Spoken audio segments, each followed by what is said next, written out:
Chers amis internautes, bonsoir. On ne peut pas s'empêcher, nous ici à l'OVI, de penser à tous nos frères et sœurs français qu'on ne voit plus déjà depuis très longtemps, trop longtemps, et nous espérons que bientôt nous serons tous réunis. Je remercie aussi les frères du monde entier qui nous regardent, je pense aux Africains qui sont très nombreux, et je vous souhaite une excellente soirée en compagnie de mon épouse, qui va nous partager sur l'amour aujourd'hui soir. Amen. Tout un programme. Soyez bénis et bonne soirée.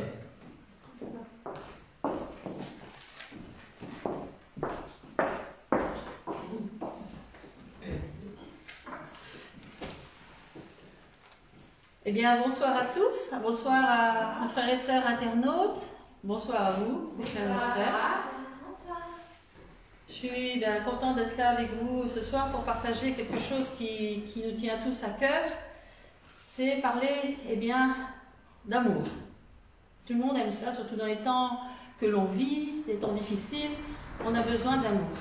Alors, je vais parler sur l'amour véritable et l'amour sentimental.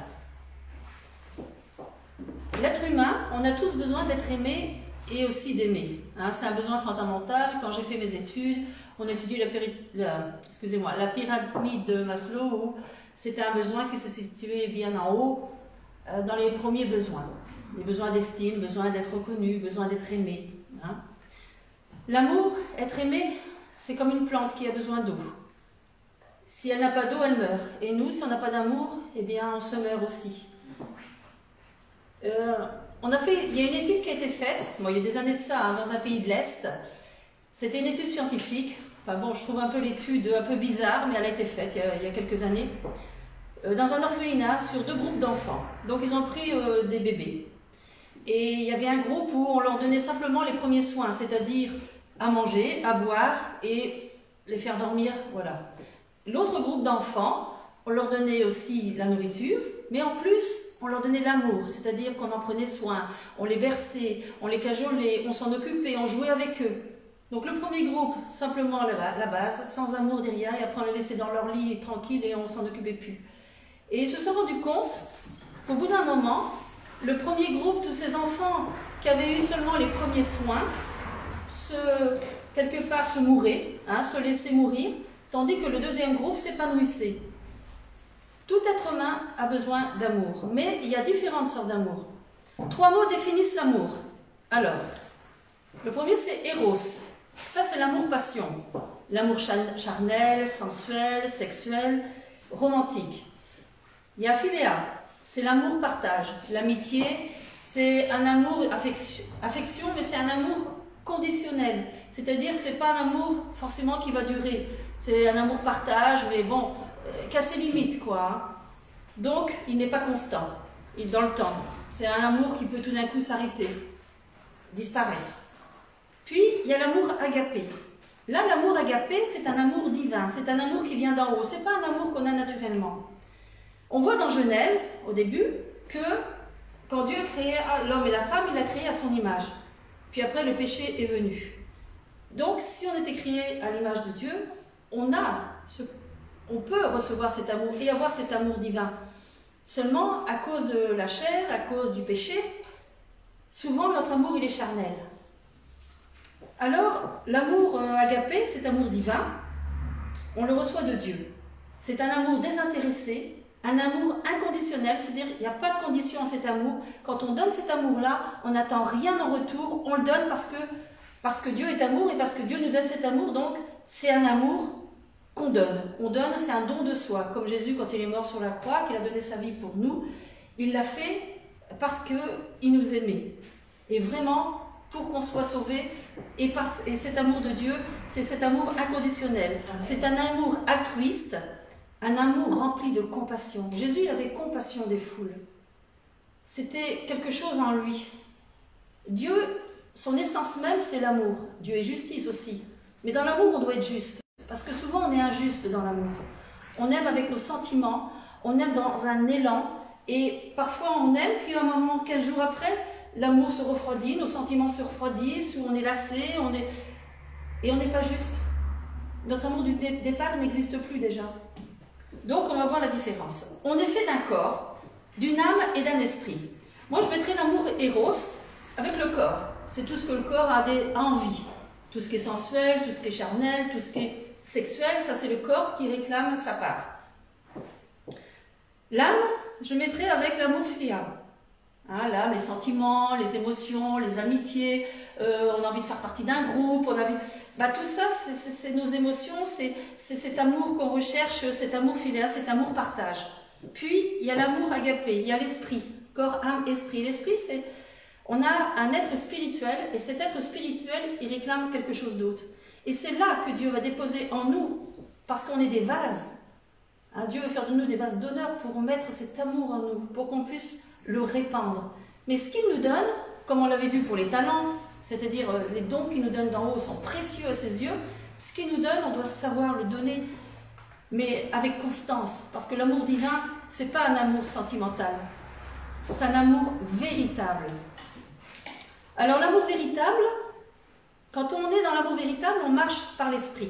D'accord? C'est l'esprit de Dieu qui met en nous cet amour aussi. Ça veut dire que le fruit de l'esprit, vous savez, c'est la bonté, la bienveillance, la paix, la joie, toutes ces choses-là qui sont bonnes. Et l'amour sentimental, eh bien, c'est quand on marche par la chair. C'est quand on agit avec nos émotions, nos sentiments, nos ressentis. L'amour véritable, agapé, il décrit l'amour de Dieu envers les hommes. Ce que je vous ai dit tout à l'heure, Dieu nous l'a donné au travers de Jésus, nous l'a montré au travers de Jésus-Christ. D'accord? Ça, c'est un amour véritable. Et cet amour-là, on peut le recevoir. Parce que, justement, quand on est de nouveau, quand on a vraiment reçu l'Esprit de Dieu, cet amour-là, Dieu nous l'a donné. Et il suffit simplement de le dispenser. Mais pour cela, il y a des efforts à faire, il y a des sacrifices à faire. C'est-à-dire qu'il faut renoncer à soi-même, renoncer à tout ce qui est sentiment. Parce que les sentiments, déjà, ils nous mentent. Rien que le mot, dans le mot, vous avez ment. Donc, souvenez-vous-en bien, quand vous dites sentiment, ment. On a des efforts qui ne sont pas naturels à faire, mais il faut les faire. D'accord? Donc, ces sentiments qui nous mentent, eh bien, parce qu'ils nous mentent, ce qu'on doit faire, c'est de mettre justement, remettre tout ça sous l'autorité du Saint-Esprit.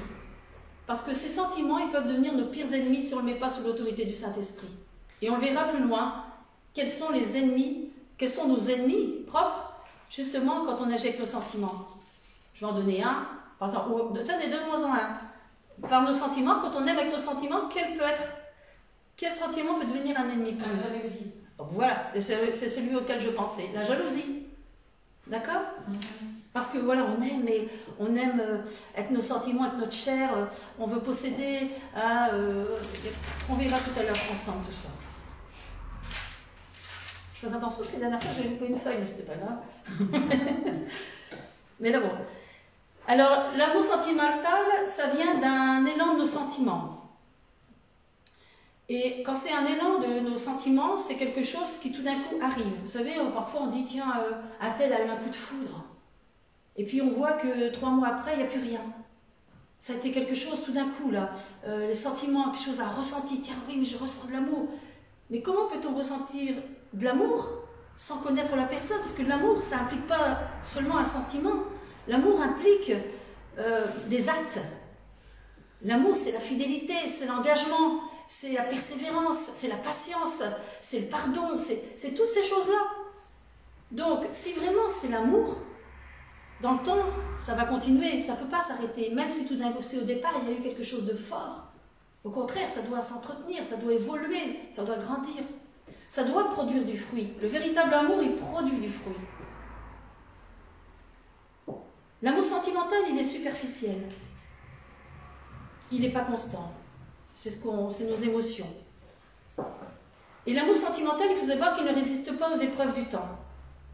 La plupart des couples, parfois, beaucoup de couples, quand ils ont des difficultés, des grosses difficultés, je ne parle pas des petites difficultés, des grosses difficultés, ça peut être une perte d'emploi, ça peut être la maladie, beaucoup de choses comme ça, eh bien, au travers de ces difficultés-là, l'amour, si c'est de l'amour sentimental, ne résiste pas.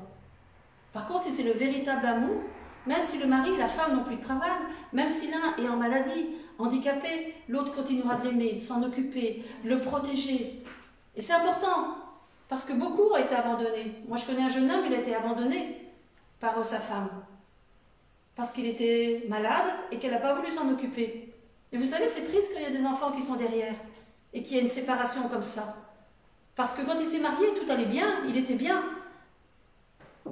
Alors après, je ne juge pas cette personne, mais l'amour véritable nous aide, cet amour de Dieu en nous, même si ça paraît difficile, nous aide à aller plus loin qu'on peut imaginer. C'est parce que je ne juge pas cette personne parce qu'elle n'est pas, déjà elle n'est pas chrétienne, elle n'avait pas reçu cet amour de Dieu, enfin, elle n'a pas accueilli l'amour de Dieu dans son cœur, je veux dire. Dieu est amour pour elle, mais elle ne l'a pas reçu. Donc, forcément, elle a agi humainement. Et humainement, elle se voyait dans la possibilité de continuer à vivre avec son mari. Et ce qui a fait qu'elle a demandé le divorce. Donc, seul Dieu peut nous montrer ce qu'est le véritable amour. Donc, l'amour véritable, on l'a vu tout à l'heure, ça implique la fidélité, l'engagement, quelque chose de fort. Dans l'Église, c'est pareil. Quand vous êtes engagé dans l'Église, ça implique une fidélité, un engagement. Beaucoup, parfois, ont vraiment, tout d'un coup, ce désir de servir le Seigneur. Et ils ont ce désir en disant, oui, moi je vais faire ça pour le Seigneur. J'ai reçu ça de la part de Dieu et je veux le faire. Et puis arrive le temps, les mois qui passent, et puis une petite lassitude. Et qu'est-ce qu'on fait? On fait un peu moins le service qu'on avait projeté de faire pour le Seigneur. On agit moins comme on l'avait prévu. C'est pas constant. Le service n'est pas constant. D'ailleurs, je parle pour toi aussi. Non, mais la constance, je veux dire, tu vois, même quand on n'est pas bien, même si on n'est pas bien, si on s'est disputé avec quelqu'un, si ce jour-là on n'a pas envie, eh bien il faut quand même le faire continuer à servir. Je dis ça, c'est parce que ici il y a une personne qui a un service de mettre un verre d'eau à chaque fois. Et aujourd'hui, elle n'avait pas trop envie parce qu'elle n'était pas bien. Donc, c'est ce que je lui explique. Qu'on soit bien ou pas bien, on fait ce qu'on doit faire pour le Seigneur. Parce que tous, mais c'est pas tous, moi-même, qui que ce soit, parfois, quand on est en colère ou quand on est... Et on verra que l'amour véritable ne s'irrite pas, ne se met pas en colère. Mais quand on n'est pas content, ou qu'il y a quelque chose qui ne va pas, ou que ça a mal été à la maison, on se dit, puisque c'est ça, non, moi j'irai pas. Puisque c'est ça, je ne fais pas ci, je ne fais pas là. Mais ce que Dieu attend de nous, c'est de la fidélité, même dans les épreuves, dans les difficultés. Parce que une petite difficulté comme ça, qu'est-ce que ça va être dans une grosse difficulté? On va fuir, on va partir, on va dire, non, je ne viens plus à l'église, non, là c'est trop dur pour moi. Le Seigneur, il cherche des hommes, des femmes, avec un amour véritable pour lui, en premier. Tu aimeras ton Dieu de tout ton cœur, toute ton âme, toute ta pensée, et tu aimeras ton prochain comme toi-même. Mais si déjà, on aime Dieu de tout son cœur, toute son âme, toute sa pensée, c'est tout. C'est pas un petit peu de son âme, c'est pas un petit peu de son cœur, c'est pas un petit peu de sa pensée. On aimera son prochain comme soi-même. Et alors dans l'église, dans le service qu'on fera, on ne le fera pas pour les hommes, on le fera pour Dieu. On le fera pour notre Père. À qui on peut dire Abba Père, on peut dire Papa. Pourquoi on peut dire papa? On peut dire papa parce qu'on l'aime. C'est pas un Dieu lointain. Moi, Dieu, au début de ma conversion, j'étais comme un petit enfant dans ses bras. Je me voyais dormir dans ses bras. Et comme j'étais comme du coton, vous savez, comme dans un nid plein de coton. Et puis, en grandissant spirituellement, je me suis vue lui tenir la main et jouer avec lui. Je dis... Alors, ça pourra paraître bizarre pour certains, mais où je voyais le Seigneur jouer avec moi, me prendre par la main, me faire tourner comme ça. Et puis, je le vois à côté de moi, me parler.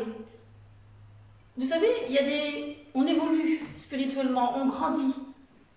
Et avec le Seigneur, je peux dire papa, je peux dire Abba Père, parce que c'est mon papa, c'est mon Père Céleste. C'est celui qui m'a créé, qui m'a tissé dans le ventre de ma mère. C'est celui qui me connaissait bien avant quiconque. Amen. Et il avait déjà tout prévu.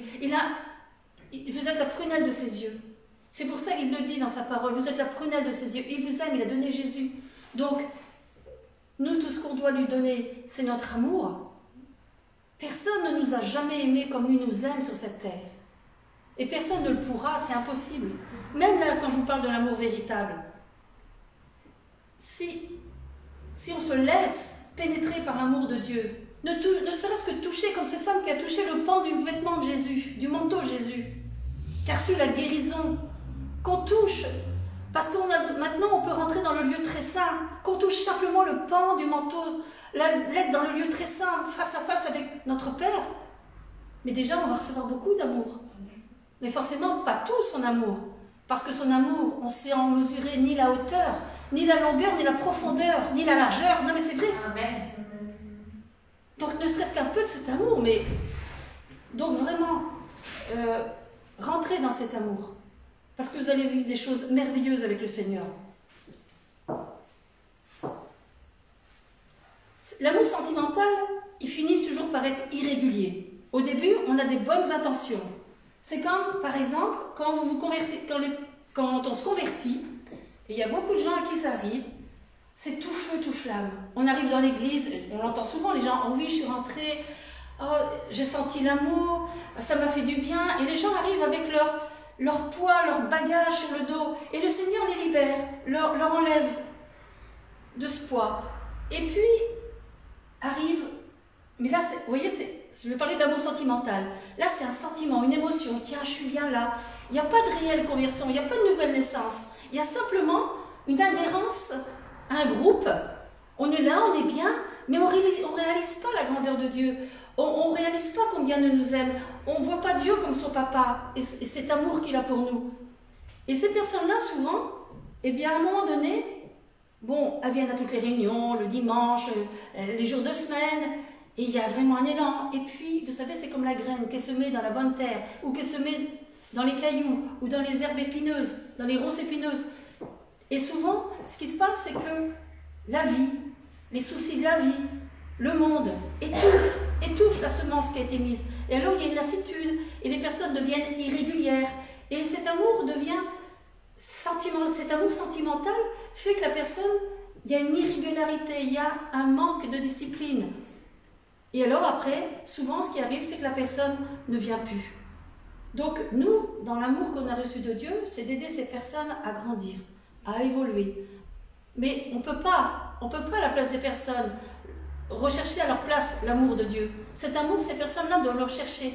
Et si vous, il y a des moments où il y a des moments de difficulté, des moments peut-être de découragement, mais allez dans le cœur du Père, allez vraiment au pied de son trône, recevoir ce que Dieu a pour vous. Et vous allez être à nouveau rempli de feu. Mais c'est tous les jours. C'est pour ça que c'est important de tous les jours de pouvoir se mettre là dans la présence de Dieu et recevoir cet amour véritable, l'amour véritable, cet amour de Dieu. Il faut une nouvelle naissance.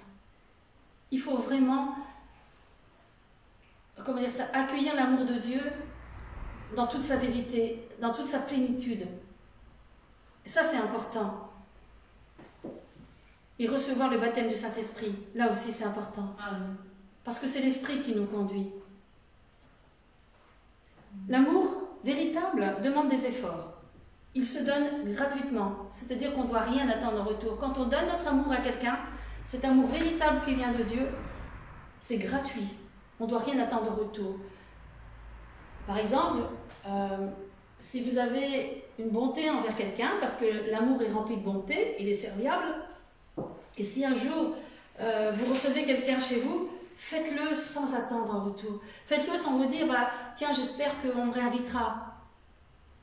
Faites-le parce que Dieu vous demande de le faire. Et que ça ne vous empêche pas un autre jour de le faire. Ne vous dites pas, tiens, bah, les autres ne le font pas, moi je ne le ferai pas. Non, faites-le. Faites-le parce que l'amour qui est en vous, c'est un cœur qui bat, c'est le cœur de Dieu qui bat et qui vous dit, fais ça mon enfant. L'amour nous libère de l'ego. L'ego, c'est le moi, c'est le jeu. L'amour de Dieu nous en libère. C'est-à-dire qu'on renonce à soi-même. Jésus, il a renoncé à lui-même. Jésus, il a été jusqu'au bout. Il a été jusqu'à dire sur la croix, Père, Père, pourquoi m'abandonnes-tu? Dans le jardin de Gethsémane, il était là. Même les disciples, à un moment donné, n'ont même pas pu suivre dans la prière. Mais Jésus, il était jusqu'au bout, parce qu'il savait pourquoi. Il le faisait par amour pour nous. Quand il a dit à Pierre, Pierre, m'aimes-tu? 3 fois. c'est l'amour véritable. C'est l'amour véritable de Dieu. L'amour de Dieu, il est au-dessus de tout. Au-dessus de tout. Il n'y a rien de plus grand que son amour. Comme je vous disais tout à l'heure, parce qu'on n'a pu en mesurer ni la hauteur, ni la largeur, ni la profondeur. Il est au-delà de l'émotionnel. Dieu nous a créés avec des sentiments, d'accord? Avec des émotions. Mais ce qu'il veut, c'est que ces émotions, ces sentiments soient soumis à sa volonté. C'est-à-dire que son amour véritable surpasse ces émotions. Que les sentiments qu'on a, c'est normal, mais que ça ne devienne pas nos ennemis. Que ça ne soit pas quelque chose qui nous fasse trébucher ou qui nous empêche de faire la volonté de Dieu ou qui nous empêche de vivre l'amour véritable. Alors on va lire 1 Corinthiens 13 parce que 1 Corinthiens 13, on l'appelle aussi le grand chapitre de l'amour. Alors, je vais vous lire, évidemment. Alors.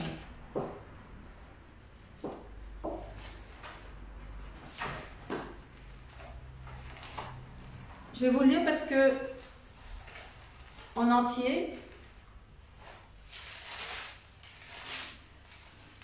évidemment, mes lunettes, quelqu'un les a vues? Vincent, elles ne sont pas dans mon sac. On va lire. Tu vas le lire? C'est quoi? 1 Corinthiens 13.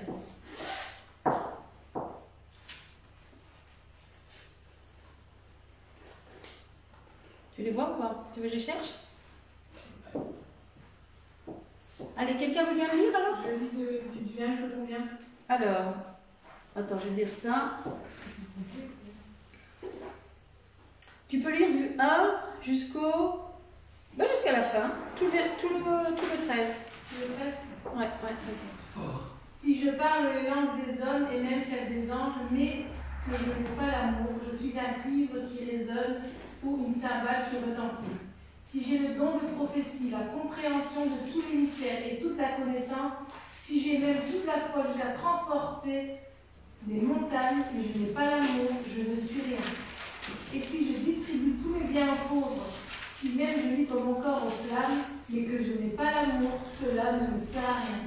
L'amour est patient, il est plein de bonté. L'amour n'est pas envieux, l'amour ne se vante pas, il ne s'enfle pas d'orgueil, il ne fait rien de malhonnête, il ne recherche pas son intérêt, il ne s'irrite pas, il ne soupçonne pas le mal, il ne se réjouit pas de l'injustice, mais il se réjouit de la vérité. Il pardonne tout, il croit tout, il espère tout, il supporte tout. L'amour ne meurt jamais. Les prophéties disparaîtront, les langues cesseront, la naissance disparaîtra. En effet, nous connaissons partiellement et nous prophétisons partiellement. Mais quand ce qui est parfait sera venu, ce qui est partiel disparaîtra. Lorsque j'étais enfant, je parlais comme un enfant, je pensais comme un enfant, je raisonnais comme un enfant. Lorsque je suis devenu un homme, j'ai mis fin à ce qui était de l'enfant. Aujourd'hui, nous voyons au moyen d'un miroir de manière peu claire, mais alors nous verrons face à face. Aujourd'hui, je connais partiellement, mais alors je connaîtrai complètement, tout comme j'ai été connu. Maintenant donc, ces trois choses restent, la foi, l'espérance, l'amour, mais la plus grande de ces trois, c'est l'amour. Amen. Amen. Amen. Donc, l'amour agapé, dont Christ est le modèle, n'est pas fondé sur les sentiments, d'accord? Sur nos émotions. C'est la voie, le chemin qui surpasse tous les autres, car il est la plénitude de la Torah. Alors, on va voir d'abord l'amour est patient. A-t-on toujours de la patience? Qui peut dire qu'il est toujours patient? Levez la main. On manque souvent de patience. La patience, c'est une aptitude à supporter sans se plaindre, sans s'irriter, sans lassitude et persévérer. On voit la patience dans le fils prodigue, la patience du père. Quand le fils est parti et qu'il a même dilapidé son héritage, donc il a même pris l'héritage alors que le père n'était pas mort, il est parti et on voit que le père l'attendait. Et le père attendait qu'une seule chose, c'est que son enfant revienne. Et il s'inquiétait pour son enfant. Et un jour, l'enfant est revenu, le père était là, il l'a vu arriver. Le père était toujours aux aguets à attendre son enfant. Et c'est ça l'amour. C'est d'être là, d'avoir la patience. Je sais que ma maman, elle a prié 5 ans pour moi. Parce que j'étais partie vraiment sur un mauvais chemin. Et ma mère, qui m'aimait, a prié pendant des années. Jusqu'au jour où bien j'ai plié le genou, où j'ai donné ma vie à Jésus. Amen. Mais elle a été patiente, elle a été persévérante, elle m'a aimée malgré tout, elle m'a aimée même quand j'étais mal. Et elle continuait de prier. C'était une femme qui priait, une femme qui nous aimait. Elle a été constante dans son amour pour ses enfants. Elle a persévéré. Et c'est vrai que nous, en tant que chrétiens, on doit persévérer dans cet amour, être patient. Quand on a par exemple des personnes pour qui l'on prie, eh bien, continuez, persévérez dans la prière, jusqu'à ce que vous ayez la réponse. Quand on s'occupe de quelqu'un, un nouveau converti, continuons, priez. Il faut faire les choses, et la patience, c'est aussi supporter les difficultés. Les supporter avec patience. Parce que des difficultés, on en aura toujours. Et être patient, savoir que Dieu, eh bien, nous a fait des promesses et que ces promesses se réaliseront. Parfois, c'est juste au dernier moment, parce que le Seigneur nous teste dans notre foi. Et nous, parfois, on est impatients. Je vous donne un exemple. Une jeune fille célibataire qui a eu la promesse que Dieu lui donnait son mari et qui lui préparait son mari. Et cette jeune fille ne voit pas les choses arriver. Et elle dit, bah, moi, je ne vois rien arriver, donc... et elle cherche. Et elle cherche pas dans le bon chemin. Et elle rencontre un jeune homme, et ce jeune homme n'est pas chrétien. Elle se marie avec, pensant... Parce que souvent, quand on pense faire la volonté de Dieu, mais souvent on fait notre propre volonté. Et ce qui se passe, ce qui arrive, c'est que l'homme non chrétien, lui fait dévier du chemin de sa foi, et elle perd la foi. Elle s'éloigne de Dieu. Donc ce que je veux dire par là, c'est que quand Dieu nous fait des promesses, il faut y croire. Et pas à chercher à nous-mêmes à voir ce qu'on n'a pas tout de suite. Mais attendre la promesse de Dieu. Bien sûr, on n'attend pas sans rien faire. Mais quand vous voulez savoir déjà une réponse, savoir si ça vient de Dieu, vous regardez dans la parole de Dieu. Vous lisez. Et vous saurez déjà si ce que vos recherches, si ce que vous voulez correspond à la volonté de Dieu. La patience de Dieu nous rassure. Quelqu'un qui est patient avec nous, ça nous rassure. Vous savez, quand vous avez un prof qui n'est pas patient avec vous, qui à chaque fois vous dit dépêche-toi, qu'est-ce que tu as encore fait, qui vous, quelque part un peu, vous malmène parce que vous n'avez pas fait les choses comme il fallait, ou vous prenez du temps pour le faire, alors vous êtes peut-être un peu plus lent que les autres, eh bien ça ne vous rassure pas, ça vous inquiète. Et au lieu de vous aider à aller plus loin, eh bien ça vous bloque et vous ne savez plus rien faire. Mais lui, Dieu est patient avec nous. D'ailleurs, c'est écrit dans sa parole, il est lent à la colère et riche en bonté. Il est patient avec nous. Mais bien sûr, ce que Dieu il veut, c'est qu'on arrive au but. On doit attendre avec calme les promesses de Dieu. L'amour est serviable, il est rempli de bonté. Il faut savoir servir sans gémir, sans se plaindre, être bienveillant et bon. Servir Dieu, c'est servir aussi dans l'Église. Si vous servez Dieu, vous serez heureux de servir dans l'Église. Parce que c'est la première chose que vous ferez, c'est par amour pour Dieu et pour vos frères et sœurs. L'amour sentimental, on oublie vite les gestes de bonté. Souvent, on fait des choses et après, l'amour sentimental, nos émotions, quand elles sont passées, on oublie ce qu'on a commencé de faire et on ne le fait plus. Mais ce que Dieu il veut, c'est qu'on soit constant dans ce qu'on fait. L'amour véritable, l'agapé, ce qu'on parlait tout à l'heure, la bonté, la miséricorde, on voit que le bon samaritain. Le bon samaritain, les samaritains, c'était les ennemis des juifs. Enfin, les juifs les considéraient comme leurs ennemis. Et ce jour-là, il y avait un homme sur le chemin qui était à moitié mort. Il avait été par des brigands malmenés. Et il y a des religieux qui sont passés, mais bon, vous n'avez pas le temps, et puis ils ne voulaient surtout pas devenir impurs en touchant cet homme-là. Et ces religieux, eh bien, ils ont passé leur chemin en laissant ce pauvre homme agoniser. Et le Samaritain arrive, et il voit cet homme. Qu'est-ce qu'il fait? Eh bien, il pense ses blessures, il le soigne, il le met sur sa monture, et il s'en va dans une auberge pour qu'il soit bien mis. Et là, il dit à l'aubergiste, écoute, je m'en vais, je te donne l'argent pour le soigner, et quand je reviendrai, s'il manque, je te redonnerai. Et Jésus a dit, qui a fait la volonté de Dieu? Et forcément, c'est le Samaritain. C'est celui, c'est pas les religieux qui l'ont évité, qui s'en ont pas coûté, mais c'est le Samaritain. Et on voit qu'il a été constant, parce qu'il n'a pas seulement eu une émotion en disant, bon, je te soigne, et puis, voilà, tu débrouilles, non. Jusqu'au bout. Et encore, il a dû aller pour son travail, partir plus loin. Il a dit, je reviendrai. Donc, même après, là, il a dit, je reviendrai. Et nous, on doit être constants dans ce qu'on fait. Dans ce qu'on fait pour les autres. Dans notre prochain, notre famille. Un service, une aide constante. On ne s'arrête pas en chemin. On ne fuit pas les situations.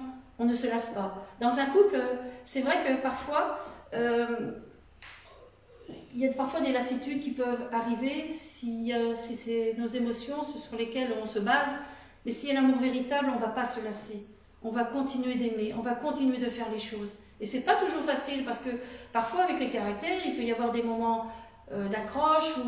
Mais le Seigneur nous dit d'avoir cet amour véritable pour aller jusqu'au bout. Parce que si on ne l'a pas, on ne saura pas aller jusqu'au bout. À un moment donné, nos émotions, notre chair, elle va dire non, c'est tout, moi je ne peux plus.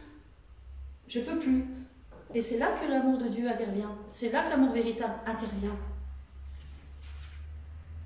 On ne doit pas se donner non plus de mauvais prétextes pour arrêter de faire quelque chose de bien pour le Seigneur ou d'un service dans l'Église. Quand vous êtes à faire quelque chose dans l'Église, dans vos familles, à l'extérieur, parce que vous pouvez très bien aussi faire une œuvre à l'extérieur, je ne sais pas, vous occuper des sans-abri ou quelque chose comme ça. Si c'est quelque chose que Dieu a mis dans votre cœur, ben continuez à le faire avec l'amour de Dieu.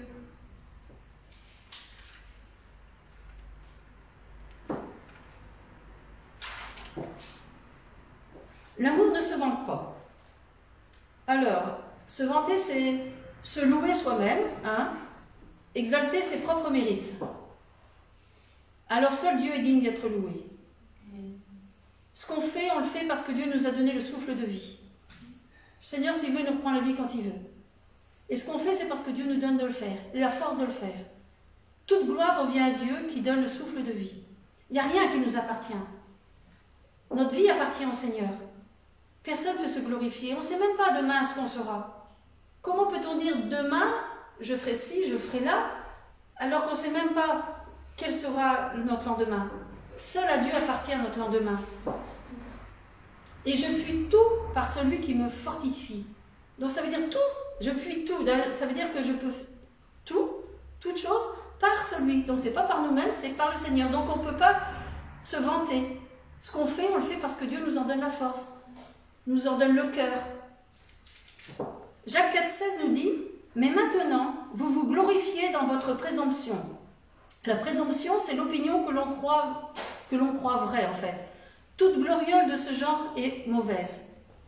Alors, l'amour ne s'enfle pas d'orgueil. La suffisance, on pense avoir besoin de personne. Parfois, c'est vrai, on se dit, non, j'y arriverai par moi-même, j'ai pas besoin des autres. Mais si on a besoin des uns des autres, pourquoi Dieu nous a mis dans une famille? Pourquoi Dieu nous a mis les uns avec les autres? C'est pour justement manifester cet amour. C'est parce que Dieu sait très bien qu'on a besoin des autres. Pourquoi il a créé Ève? Parce qu'il savait très bien qu'il n'était pas bon que l'homme soit seul. Et d'abord, on le voit. On le voit maintenant pendant la pandémie, les jeunes, le fait de se retrouver confinés, ils ont besoin de se retrouver ensemble. Ils le disent, on l'entend hein, aux informations. Ça nous manque. Même, pourtant, souvent, ils n'ont pas envie d'aller à l'école, mais là, ils ont tous envie d'y aller. Hein. Non, mais c'est vrai. Ils ont dit pourquoi? Parce que le fait de ne pas avoir, ils en ont le besoin.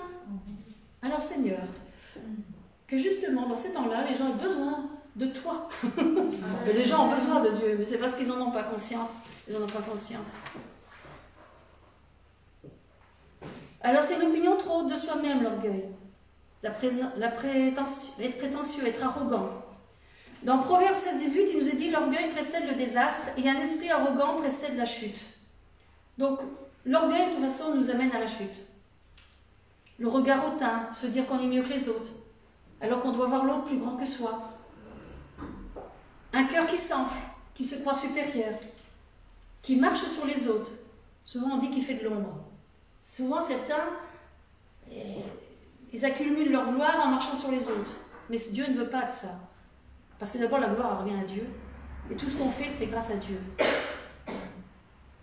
Parfois, on peut empêcher l'autre de croître par notre orgueil, en pensant qu'on est mieux. Et l'autre, ça peut le déstabiliser, ça peut, comment dire ça, l'humilier, ça peut le rendre plus faible.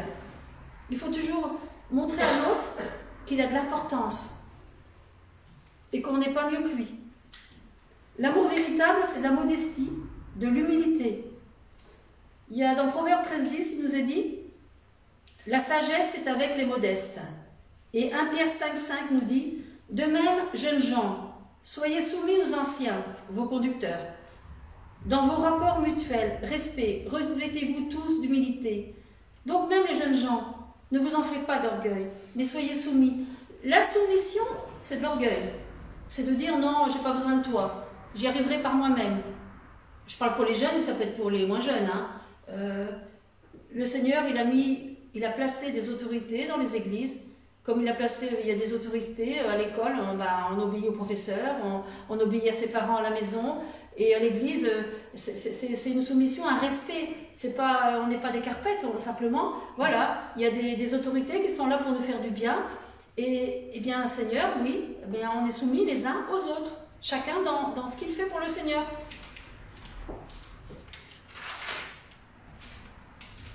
Car Dieu résiste aux orgueilleux, mais il fait grâce aux humbles. Je sais, qui c'est qui connaît l'histoire de Ruth ici? Lisez-le, c'est pas long, je crois qu'il y a 4 chapitres. Et on voit vraiment l'amour de Ruth. Ruth, c'est une Moabite, et avec Naomi, sa belle-mère, elle était partie avec son mari et son beau-frère et son beau-père. Donc, ils étaient partis parce qu'il y avait la famine, tout ça. Et donc, le mari de Naomi et ses 2 fils sont décédés. Et Naomi s'est retrouvée avec ses 2 belles-filles. Et elle leur a dit de partir parce qu'elle dit, voilà, maintenant, je suis toute seule et vous allez faire votre vie, allez trouver un autre mari, tout ça. Mais Naomi n'a pas voulu. Elle a dit, non, ton Dieu sera mon Dieu et ton peuple sera mon peuple. Quand je lis cette histoire de Ruth, parce qu'elle a quitté son pays, elle est repartie avec Naomi, bien dans le pays de Naomi, et elle s'est mariée avec un des parents de Naomi, mais elle a obéi, elle a écouté tout ce que lui a dit sa belle-mère. On voit son respect pour sa belle-mère, son amour pour elle. Elle allait glaner dans les champs pour Naomi. Elle a même épousé Boz, qui a eu après Obed. Obed a eu Jessé, et Jessé a David. Et David, c'est la lignée de Jésus. Comment Dieu a fait grâce et a béni cette femme par son obéissance, son amour. Parce que c'est un amour inconditionnel. Elle n'a pas posé de condition, elle a dit non, je viendrai avec toi. Elle n'a pas dit moi je viens avec toi, mais bon, je me marierai quand même avec un jeune. Parce que, en fait, Boz, c'était un homme d'un certain âge déjà. C'était pas un jeune homme. Même Naomi, les autres ont dit, mais elle a choisi, alors qu'il y avait des jeunes hommes, car elle aurait pu choisir quelqu'un de plus jeune. Mais elle est vraiment cet amour.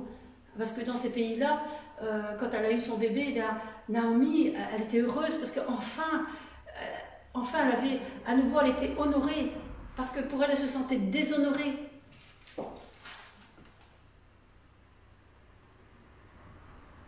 Bon, alors là, c'est dans la bonté que je vais vous dire ça. Je sais pas. Non, mais alors là, c'est vraiment ça. En fait, oui, bon, ce que je vous dis là, c'est dans la bonté, dans l'amour, d'accord? Mais en fait, ce que je voulais dire, parce que là, on est dans l'orgueil, excusez-moi. Alors... Bon, enfin, vous savez, c'était pour le chapitre dans la bonté. Voilà, c'était Ruth. Bon, heureusement, parce que tu vois, j'allais l'oublier. Bon. Mais là, c'est Aman, dans l'orgueil. Donc là, c'est avec Esther. Mais c'est une très belle histoire aussi, parce qu'on voit la soumission, le respect de cette femme pour son cousin, Mardoché, c'est son cousin, et pour le roi, combien parfois avec humilité elle entrait dans la présence du roi, elle ne faisait pas n'importe quoi pour son peuple, l'amour qu'elle a eu pour son peuple, pour jeûner, pour aller voir le roi, alors que s'il ne tendait pas le sceptre, elle pouvait mourir parce qu'il avait le droit de vivre une mort sur elle. Mais il lui a fait grâce et elle a pu dire ce qu'elle avait à dire. Mais Aman, le roi l'avait mis au-dessus de tous les princes de son rang. Il lui avait donné vraiment une place d'honneur à Aman, et ça l'avait gonflé à mon avis. Et si vous voulez, à la porte du roi, on l'appelait aussi la conciergerie, il y avait les serviteurs. Et là, il y avait Mardoché qui était à la porte aussi. Et en fait, à chaque fois que Aman, cet homme, passait, tous s'inclinaient, se mettaient à genoux devant lui et se prosternaient en son honneur. Mais Mardochée, lui, parce que Mardochée aimait Dieu. Donc de toute façon, il n'allait pas se prosterner devant quelqu'un d'autre que Dieu. Donc Mardochée ne le faisait pas. Et Aman, ça l'a rempli de fureur. Ça l'a vraiment, parce qu'il était orgueilleux. Hein, ouais, pourquoi il ne fait pas ça? Moi, je mérite. Hein. Les mérites, non. Il ne méritait rien. Le roi, ce qu'il avait fait, c'était par grâce pour lui. Et il aurait dû simplement, avec respect, avec humilité, accepter ce qu'il avait reçu et aimer ceux qui sont autour de lui. Mais non, il voulait plus, il voulait que les gens soient à ses genoux. Alors il a voulu faire mourir Mardochée. Il avait préparé une potence pour le faire mourir parce qu'il était il était orgueilleux et que ça l'avait rendu méchant, qu'il en voulait tellement à Mardochée de ne pas se mettre à genoux, qu'il a fait une potence pour le pendre.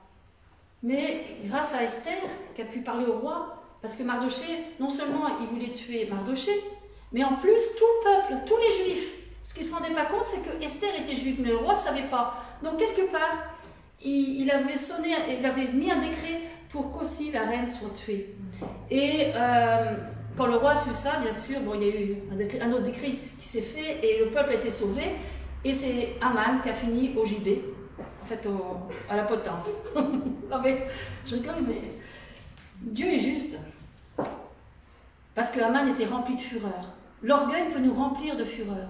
Parce que parfois, par l'orgueil, en se disant, oui, lui fait ça, pas moi, ça peut remplir de haine, de jalousie, au point de quitter l'église, au point de quitter nos frères et sœurs. Parce qu'on est jaloux de quelqu'un. Parce qu'on n'accepte pas qu'une personne soit à cette place-là. Et on est jaloux dans nos cœurs. Il y a des sentiments de haine, de fureur qui peuvent... Et alors, on ne tue pas avec des armes. On peut tuer avec nos paroles. J'ai pas le Covid, hein, vous le savez bien. Je tousse pour une autre raison, et ça vous le savez. Je ne vais pas dire à tout le monde pourquoi je tousse. Alors, comment réagissons-nous quand les autres ne sont pas d'accord? Ne sont pas d'accord avec nous. Comme là, on voit que Mardochée n'était pas d'accord avec Aman, puisqu'il ne voulait pas se prosterner. Et nous, bon, pour d'autres raisons, mais parfois, nos frères et sœurs, nos maris, nos femmes, pour les hommes, ne sont pas forcément d'accord avec nous. Ou nos enfants. Comment est-ce qu'on réagit? Est-ce qu'on est orgueilleux au point de ne pas vouloir nous rabaisser et peut-être en discuter ensemble? Parce que parfois, on bloque la communication. Vous savez, il y avait, à un moment donné, comment dire ça, au début de notre mariage avec Vincent, à un moment donné, j'étais pas d'accord avec Vincent. Il y a quelque chose que je ne vous... Enfin, j'étais pas d'accord. Et le Seigneur m'a montré ça. Il m'a dit, mais par une image, par une histoire que j'ai vue, que j'ai lue. C'était 2 moutons. Donc c'était une montagne, et sur cette montagne, il y avait un tout petit chemin qui montait, comme ça, vous voyez, en colimaçon. Et donc il y a un mouton qui descendait, et l'autre qui montait. Et puis tous les deux, forcément, à un moment donné, se sont croisés. Mais quand ils se sont croisés, forcément, il n'y avait aucune place, hein, mais vraiment aucune place pour que l'un passe à droite ou à gauche. Donc, qu'est-ce qui allait se passer? Et le Seigneur, il m'a dit, tu vois, tu es comme ça avec ton mari. Vous êtes l'un en face de l'autre. Si tu vois le mouton, s'il s'abaisse, s'il se met à plat, il va pouvoir laisser passer l'autre au-dessus de lui, et l'autre va pouvoir descendre. Et il n'y aura aucun qui dégringolera. Par contre, si tu t'abaisses pas, soit l'un ou l'autre vous tombe, ou soit vous tombez tous les deux dans le précipice. Et cette image m'a fait comprendre que l'orgueil, c'est pas forcément quelque chose qui se voit de gros, ça peut être simplement, non, vous restez sur votre non, j'ai pas envie, voilà, l'orgueil c'est de rester sur ses positions. Et de dire, je continuerai comme j'en ai envie, quoi. À un moment donné, recevez l'amour de Dieu, l'amour véritable, et dites oui, moi je vais me rabaisser, et je vais le laisser passer. Et aucun des deux ne tombera. Et vous en plus, parce que l'humilité précède la gloire. Alors pas la gloire des hommes, mais la gloire de Dieu dans vos vies. Et on peut être orgueilleux intérieurement. C'est-à-dire montrer aux gens une image, mais qu'à l'intérieur, c'est comme l'histoire, je vais vous expliquer par une image. C'était un repas, et puis la petite fille, donc il y avait le papa, la maman, les enfants, puis il y a une des petites qui était debout sur sa chaise. Et le papa lui dit, tu vas t'asseoir. Non. Elle dit non, je ne m'assierai pas. Alors le papa, il lui dit, maintenant tu t'assois, parce que sinon, je vais me lever, ça va aller mal. Et la petite, elle continue, non. Elle met ses deux mains comme ça, elle dit non, je ne m'assierai pas, je reste debout. J'ai dit, je restais debout, je reste debout. Et le papa, il dit, non, là tu vas m'obéir maintenant. Parce que là, je vais être plus sévère avec toi. Alors la petite, bon là, elle commence à avoir peur comme un, bien s'asseoir. Alors le papa, il dit, tu vois ma chérie, c'est bien, tu m'obéis. Non, parce que je suis assise, mais dedans moi, à l'intérieur, je suis debout. Donc vous voyez ce que je veux dire? C'est que parfois on montre une image, mais à l'intérieur, on est toujours rebelle. À l'intérieur, on est toujours orgueilleux. L'orgueil, c'est aussi la rébellion. C'est de continuer dans quelque chose qui est contre, vous savez, dans une église, il y a un courant, il y a l'esprit qui se mouve et qui nous fait avancer dans une vision. Et parfois, il y a des chrétiens qui sont contre et qui vont contre. Mais ils ne vont pas quitter l'église pour aller ailleurs où peut-être ils se sentiront mieux, ils vont rester là parce qu'ils veulent avoir raison et dire aux autres, tu vois là, je ne suis pas d'accord avec ça. Et ce n'est pas contre l'église qui se battent, c'est contre Dieu, contre l'Esprit Saint. Parce que quand l'Esprit donne une vision, on doit rester dans cette vision. Et on ne doit pas se rebeller. Et c'est ça la rébellion, c'est d'aller contre les autorités, d'aller contre ce que Dieu veut, comme cette petite fille, voilà, qui ne voulait pas écouter son papa. Parfois, on est blessé dans notre ego. Le fait que les autres ne sont pas d'accord avec nous, on est blessé dans notre ego. Ça peut arriver, par exemple, dans l'église, vous faites partie du conseil, par exemple, hein, vous faites partie des responsables, et dans les responsables, il y a un vote qui se fait, et vous êtes 6, par exemple, et sur 6, vous êtes le seul à ne pas être d'accord avec, et puis les autres 5 sont d'accord, et vous pensez justement avoir raison aussi. Et alors, ça vous met en colère parce que votre amour-propre, il en prend un coup, quoi, parce que vous aviez décidé comme ça, mais c'est là qu'il faut aussi s'abaisser et laisser les choses se faire. Et quand je vous parle, je parle pour moi aussi, hein, mais c'est quelque chose qu'il faut vraiment faire attention. L'amour véritable nous amène à laisser l'autre vivre et croître, à progresser, sans penser que ce qu'on dit ou ce qu'on fait, on a toujours raison. Romains 12,16 nous dit « Ayez les mêmes sentiments les uns envers les autres. N'aspirez pas à ce qui est élevé, mais soyez attirés par ce qui est humble.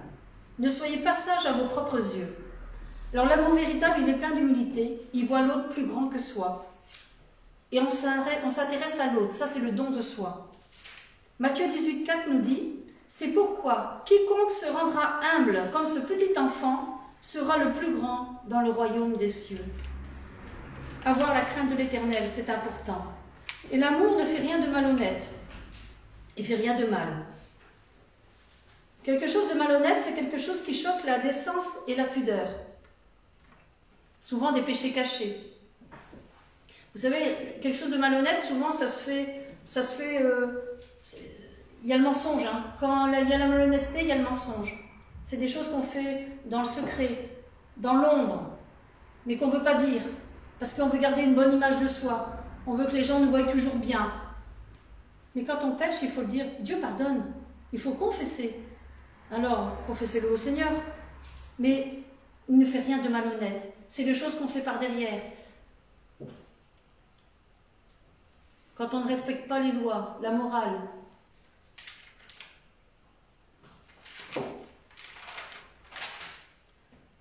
L'amour ne cherche pas son intérêt. Et c'est vrai que humainement, nos sentiments, nos émotions, on cherche souvent à être satisfait en fait, hein, à recevoir ce qu'on a envie. Et on ne cherche pas à se faire valoir. L'amour sentimental, on aime pour soi, d'accord? Pour se satisfaire. On veut paraître. On cherche à répondre à son propre besoin. Et souvent, on veut changer l'autre. Quand on veut répondre à son propre besoin, par exemple, dans un couple, je vais prendre un couple, mais On a envie de ça chez l'autre, hein. On a envie, je ne sais pas, qu'il soit comme ça, avec ce caractère-là. On essaye de façonner la personne, mais on ne peut pas changer l'autre. Il n'y a que Dieu qui peut changer la personne. On n'a pas envie, tiens, il met le bazar partout. Bien sûr, la personne elle doit se rendre compte, hein, je parle pour moi là, elle doit se rendre compte qu'elle a besoin de changer à ce niveau-là. Mais ce n'est pas en la méprisant, en agissant avec ses sentiments, ses émotions, son irritation, qu'on va amener la personne à changer. C'est simplement, c'est dans l'amour, dans la douceur, lui dire les choses, l'aider peut-être. Moi je sais qu'à ce niveau-là j'ai besoin d'aide, ça viendra. Mais bon, c'est comme ça, hein. Il y en a, ils sont super maniaques, moi je ne suis pas du tout. Mais bon, c'est comme ça. Alors, il faut savoir qui on est, mais c'est vrai que je veux changer, je veux grandir, là, à ce niveau-là je veux grandir. Le Seigneur va m'aider. Ben, le Seigneur va m'aider, mais c'est sûr que l'aide du Seigneur, je veux dire, je dois faire le pas. Parce que c'est facile de toujours demander de l'aide du Seigneur, il ne va pas me dire que son... Enfin, je veux dire, pardon, Seigneur, de voir l'image comme ça, mais le Seigneur me dit, mais vas-y, je t'ai donné ce qu'il fallait. Je veux dire, tu as 2 jambes, 2 bras. Voilà, maintenant, c'est plus organisation, moi, et j'ai besoin. Donc, ça nous mène à l'égoïsme. Quand on cherche son intérêt, ça nous mène à l'égoïsme. Ça nous trompe. Parce qu'on pense répondre aux besoins de l'autre en disant, voilà, je veux que tu changes, je veux que tu sois comme ça, comme ci. Ou même dans l'église, hein, dans nos frères et sœurs, il faudrait que tu sois comme ci, comme ça. Alors on pense répondre à son besoin, mais en fait on répond à nous parce que ça nous agace. Et comme ça nous agace, de qu'un tel soit comme ci ou comme là, on va essayer de le changer, de faire en sorte qu'il soit comme nous voudrions. Alors, si vous le faites parce que vous voyez que la personne souffre pour quelque chose que ce soit, mais c'est parce que c'est de l'amour et que vous voyez que la personne, je sais pas, elle se perd dans quelque chose, oui, mais si c'est parce que vous c'est pour votre intérêt, sinon oui, parce que là ça commence à m'énerver, là, c'est l'amour sentimental, c'est vos émotions, vos sentiments. Alors, l'amour véritable, il agit dans l'intérêt de l'autre. On doit lui faire du bien sans chercher un retour.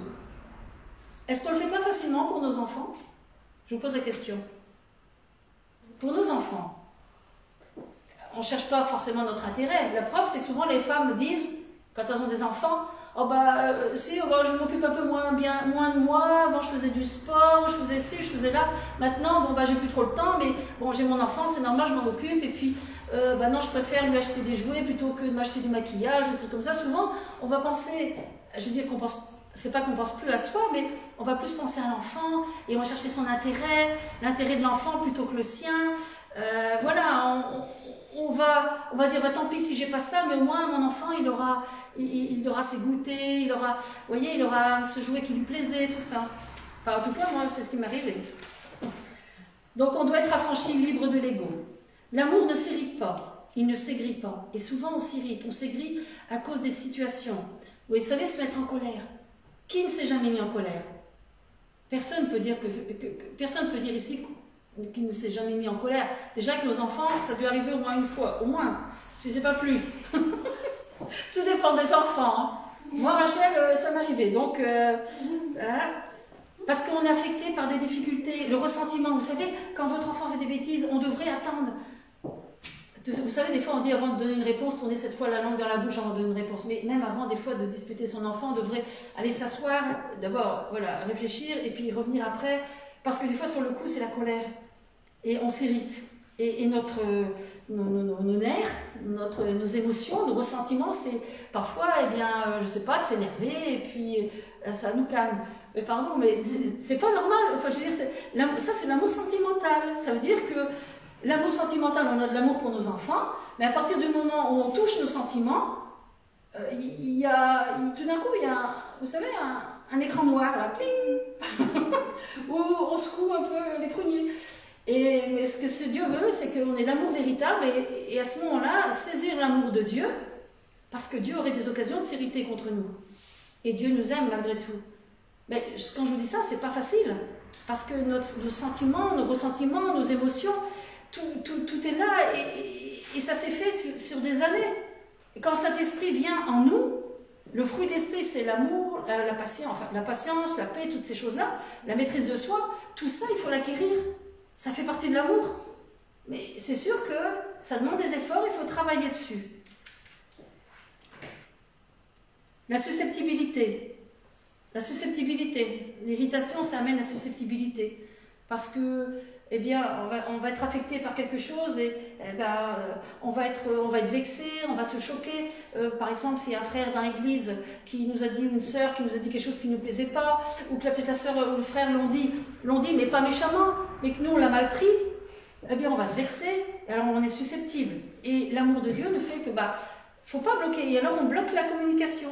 Au contraire, il faut peut-être demander au frère, la sœur, qu'est-ce que tu as voulu dire par là, et puis voilà, essayer d'entrer dans un dialogue et aimer la personne malgré tout. Et l'amour sentimental, ça bloque la communication, c'est ce que je vous dis. Car nos émotions ne peuvent pas résister au désagrément. La colère, la peur amènent des relations brisées. Dans un couple, quand il y a de la colère, quand quelqu'un est en colère, que ce soit un professeur, que ce soit un mari, une femme, que ce soit un père, une mère, dans l'église, quelqu'un qui est en colère, ça amène une peur. Parce que déjà, on se dit, tiens, si je fais mal, si je ne fais pas comme l'autre personne veut, la personne va se mettre en colère. Donc la relation, elle est brisée. Elle ne s'épanouit pas, en fait, la relation. L'amour véritable vient à bout des désaccords. D'accord ? Quand il y a un désaccord, l'amour véritable, il va faire tout pour réconcilier, par la douceur, pour rétablir la communication. L'amour véritable ne fuit pas les situations.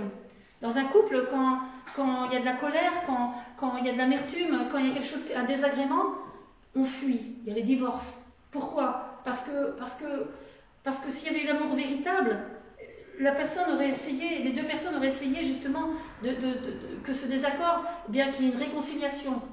Mais l'amour sentimental, les émotions, on veut satisfaire notre chair en fait. Il faut savoir que les difficultés nous font grandir dans la vie. Les épreuves nous font grandir. Ça nous amène la patience, la compassion, le pardon, le respect et être dépendant du Seigneur. L'amour supporte tout. L'amour véritable supporte tout. Et non, mais n'empêche, c'est vrai que quand toutes ces choses, on se dit, mais c'est pas facile. Mais après, on verra qu'on a une solution. L'amour véritable apprend à accepter son frère, sa sœur, tel qu'il est, avec ses faiblesses. Être patient, l'aimer et l'aider. Parce que forcément, s'il y a vraiment quelque chose qui ne va pas, il faut être là aussi pour aider la personne. Donc vous viendrez, si vous voulez venir faire mon ménage. Non, je rigole, c'était une blague. Ah, Vincent dit non. Non, mais ça va aller. Vous allez le faire, ne vous inquiétez pas. Dieu est lent à la colère et d'une immense bonté. Alors, on arrive bientôt à la fin. Qu'est-ce qui m'empêche de vivre cet amour? Qu'est-ce qui m'empêche de vivre cet amour véritable? À votre avis? C'est écrit dans ce qu'on a lu. Les sentiments. Les sentiments, oui. Oui, nos sentiments qui passent au-dessus de tout. La quoi? L'orgueil, oui. Mais d'où ça provient tout ça? La chair. La chair, oui. Mais c'est écrit, hein? Je vais vous lire.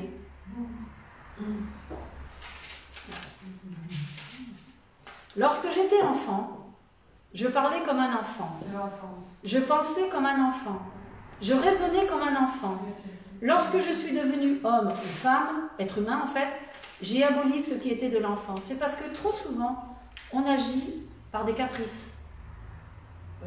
Tout ce que vous voyez là, tout ce qu'on a dit, la susceptibilité, les caprices, tout ça, empêcher l'autre de croître dans sa relation avec Dieu. Tout ça, c'est à cause de l'enfant qui est en nous, qui n'a pas grandi. Nos colères, nos désaccords, si tu fais ça, je te fais ça. Reste à la maison, pars pas, je veux que tu restes avec moi, alors que la femme ou l'homme ont un service à rendre à Dieu. Tout ça, toutes ces choses où on veut posséder, où on veut garder notre tour d'ivoire, tout ça c'est de l'enfance. C'est des raisonnements d'enfant. Quand on est adulte, quand on est mature, on réagit avec l'Esprit de Dieu, avec le Saint-Esprit. Moi, je me souviens, au début de notre mariage avec Vincent, il y avait des choses où je dis, ben non, mais parce que, pourquoi? C'était l'enfant qui était en moi, qui voulait qu'il reste à mes côtés. Mais c'est pas mon papa, c'est mon mari qui a une mission à faire. Et sa mission, c'est de servir Dieu. Et lui, il s'épanouit. On doit savoir, hommes et femmes, laisser notre conjoint évoluer, s'épanouir en dehors de notre relation. Si l'autre, par exemple Vincent, il sert sur Bruxelles avec David, tout ça, mais je sais qu'il s'épanouit là-bas. Il y a des choses qu'il aime bien faire, sportivement. Eh bien, je sais que ça lui fait du bien. Si quelqu'un aime bien courir 10 minutes, une demi-heure, si votre femme, votre mari aime bien, il a besoin de courir 10 minutes, une demi-heure, 1 heure, mais laissez-le courir. Non, vous rigolez, mais il y en a qui n'aiment pas courir, qui vont courir avec le mari ou la femme parce qu'ils ne veulent pas laisser, ils veulent pas tout seul sans le mari ou la femme. Alors que le mari a juste besoin, ou la femme, d'un petit peu de temps, peut-être pour parler au Seigneur tout en courant. Mais c'est vrai, mais il faut laisser l'autre s'épanouir. Parce que ça, c'est de la possessivité et c'est l'amour sentimental. C'est ce qui est de l'enfant. Et je vous le dis parce que moi, je l'ai vécu. Et dans certains domaines, je le vis encore. Il y a des choses chez moi qui sont encore enfantins. Et qu'on a besoin de grandir. Et de tous, je suis sûre qu'ici, si on se rétrospectait, qu'on verrait tous qu'on a quelque chose de l'enfant. De l'enfance. Oui, et c'est même pas de l'enfance, parce qu'on ne peut pas dire, oui, c'est parce que j'étais comme ça enfant, non, c'est ce qui est encore enfantin en nous. Et là, on doit grandir, devenir mature, parce que sinon on sera toujours ballotté, hein. On ne sera jamais content, on aura du mal à vivre cet amour véritable. Bah toi t'as fait ça, et ben moi je le fais pas. Bah toi t'as pas fait ça, et ben non mais c'est ça. Mais vous savez que ces raisonnements-là sont dans les adultes aussi. Bah tiens, t'as pas souhaité mon anniversaire? Ben moi sur Facebook je souhaiterais pas. Non mais, attendez, ça existe, des adultes qui le font pas parce qu'on leur a pas fait. Je vous assure. Bon, moi si je le fais pas, c'est parce que soit je l'ai pas vu, parce qu'en fait je suis pas souvent sur Internet.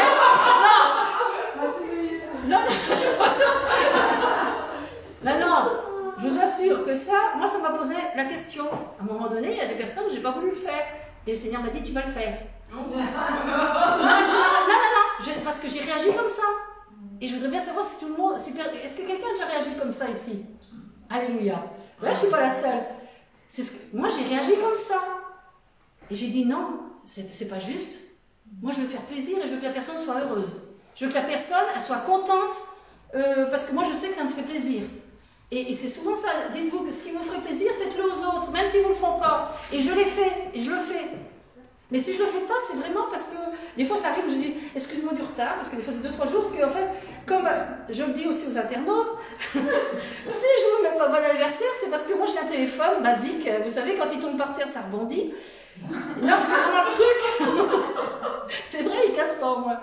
Mais c'est un truc basique, donc je sais pas, il y en a qui sont toujours sur le téléphone, donc ils voient les anniversaires. Moi non, il faut que j'aille sur mon ordinateur, que je l'ouvre. Comme ça vient d'ordinateur, il faut au moins un quart d'heure, 20 minutes avant d'arriver. C'est pour ça des fois que je suis en retard le lundi soir à la réunion de prière. Parce que le temps que j'allume, le temps que ça, des fois il y a tout le truc qui tourne. Bon bref. Voilà, c'est ce que je voulais dire. Devenir des adultes, acquérir la maturité. Et tous, on a besoin, parce que là, je parle sur des anniversaires sur Facebook, mais il y a d'autres choses, hein. Il y a d'autres choses, hein. Même si vous ne le faites pas, faites-le. Donnez l'amour. Et vous allez voir que cet amour-là, ça va être comme un feu dévorant. Plus vous allez donner d'amour, plus les autres vont en recevoir, plus ils vont vouloir le donner. C'est comme la générosité, ça amène la générosité. L'amour amène l'amour. La fidélité amène la fidélité. Vous savez, quand vous avez des exemples, eh bien, vous aimez, si vous voyez que ces exemples sont bons, vous aimez les mettre en pratique. Moi, j'ai vu des femmes de Dieu où j'ai vu des bons exemples. et je les ai mis en pratique pour ma fille et pour ma famille. Et parce que je savais que c'était bon. Alors, donc ça c'est susceptibilité, manque de maîtrise, tout ça. Manque de relation avec Dieu aussi. Qu'est-ce qui m'empêche de vivre cet amour? Eh bien, c'est notre manque de relation avec Dieu. Parce qu'on a un accès au lieu très saint, près du cœur du Père. Et c'est là, c'est la nouvelle naissance. C'est là, c'est ce cœur à cœur avec Dieu où on va recevoir, je le disais tout à l'heure, cet amour. Ne pas lire la parole de Dieu. Parce que la parole de Dieu, c'est là où on va connaître le Seigneur, où on va recevoir aussi cet amour. Et c'est vrai que c'est ce que je disais tout à l'heure, Dieu est amour, il est juste aussi. Et dans sa parole, on a besoin de recevoir, de comprendre ce que Dieu attend de nous. Oui. Alors que faire? Comment elle va ton âme? Ton âme, elle va comment? Est-ce qu'on se pose déjà cette question? Comment va mon âme? Est-ce qu'on n'a pas besoin de guérison parfois justement de ce qui est de nous, encore de l'enfant? De dire Seigneur, maintenant, moi je veux être une femme de foi, un homme de foi, un Caleb, un Josué, une Ruth, une Esther. Mais lisez ces livres. Moi, je suis triste de savoir qu'il y a des chrétiens qui ont 20 ans de chrétienté qui n'ont jamais lu la Bible une seule fois. Mais la parole de Dieu, c'est une lettre d'amour. C'est une lettre d'amour de Dieu. Je suis sûre que si je vous demande, ou si je demande à tous les chrétiens, votre fiancé, quand vous n'étiez pas encore mariés, ou fiancé fille ou garçon, quand vous avez reçu une lettre, ou vous recevez un SMS, parce que maintenant c'est les SMS, combien de fois tu l'as lu cette lettre? Je suis sûre que la personne va le lire. Moi je me souviens quand Vincent j'étais fiancée, j'étais chez ma mère, et je relisais sa lettre, et je la relisais. Et entre les lignes, des fois qu'il aurait voulu dire quelque chose que je n'ai pas. Et je relisais. Et oui, c'est parce qu'on se dit, tiens, il a peut-être voulu dire ça, tiens, et puis on relit. On relit. Mais c'est vrai, c'est pas vrai? Oui, c'est vrai. Et cette lettre d'amour que Dieu nous a donnée, parfois on ne la lit pas. Alors comment notre âme peut aller bien si Dieu, qui est cette source d'amour, qui nous a donné cette lettre d'amour, on ne lit même pas ce qu'il veut nous dire. Alors on attend toujours on va voir des prophètes, on va voir des ci et des là, on attend une parole de là, une parole de l'autre, tout est écrit là. Alors c'est vrai, le Seigneur nous a donné des prophètes. Mais ce qu'il veut d'abord en tout aussi, c'est qu'on sache lire, parce que pour savoir si une prophétie est vraie, il faut connaître la parole. Vous avez des faux prophètes. Et c'est écrit qu'on les reconnaîtra à leurs fruits. Mais si vous ne connaissez pas la parole de Dieu, comment vous allez les reconnaître? Les loups, toutes ces personnes-là. Non, ce que je suis en train de vous dire, mais relisez, hein. Regardez si ce que je vous dis est vrai. En tout cas, tout ce que j'ai pris, les versets, c'est la parole de Dieu. Donc on a besoin de guérison. Eh bien, le Seigneur est venu pour libérer les captifs. Si on est captif, le Seigneur est là pour nous libérer. Rentrer en soi-même. La nouvelle naissance, ça c'est important. Recevoir l'amour de Dieu, l'obéissance, les efforts, les sacrifices, la volonté, la maturité. Abolir ce qui vient de l'enfance. Faire passer le conseil de Dieu avant nos sentiments. Que notre volonté soit soumise à la volonté de Dieu. Aller jusqu'au bout, persévérer, comme Jésus l'a fait. Le cœur du Père, nous en avons accès. La consécration, l'obéissance, la crainte de l'Éternel, ça c'est important. Il faut que nos sentiments soient sous l'autorité du Saint-Esprit, pour qu'ils ne soient pas nos pires ennemis. À quoi ça sert? Attendez. L'amour de Dieu, il faut que je vous dise quelque chose. C'est pas les bisounours. L'amour de Dieu, l'amour véritable, c'est pas les miou-miou. Enfin, Dieu nous aime. Dieu nous aime. Dieu nous prend dans ses bras. On est sur le cœur du Père, sur sa poitrine. On est là. On est comme des poussins sous les ailes de sa mère. Mais Dieu, c'est pas bisounours. C'est pas tout ce qu'on vous promet. Parce que toutes ces choses d'amour sentimental, ça va disparaître un jour. Mais l'amour de Dieu va rester. C'est pas ce qui va vous laisser, comment dire ça? Je veux dire, vos péchés, c'est pas ce qui va enlever vos péchés. L'amour bisounours, ça va vous laisser dans vos péchés. Parce qu'il y a des églises qui prônent l'amour. L'amour, l'amour toujours. Il n'y a pas de justice. Il y a de l'amour. Aimez-vous les uns les autres. Si vous n'êtes pas mariés, c'est pas grave. Aimez-vous. Les femmes peuvent se marier ensemble. Les hommes peuvent... Non mais... Le monde actuel est devenu fou. Et l'église, parfois, le monde est rentré dans l'église. Donc si vous connaissez la parole, vous allez savoir ce qui est juste et ce qui est injuste. L'amour de Dieu, le véritable amour, c'est pas l'amour sentimental. Ça ne va pas vous laisser dans vos péchés. Et souvent, on cherche amour, mais pas la justice, parce qu'on pêche. Et comme on ne veut pas que nos péchés soient dévoilés, comme on veut rester dans notre péché, on va continuer de pécher en cachette, et on va avoir une apparence, et on va chercher l'approbation des uns et des autres.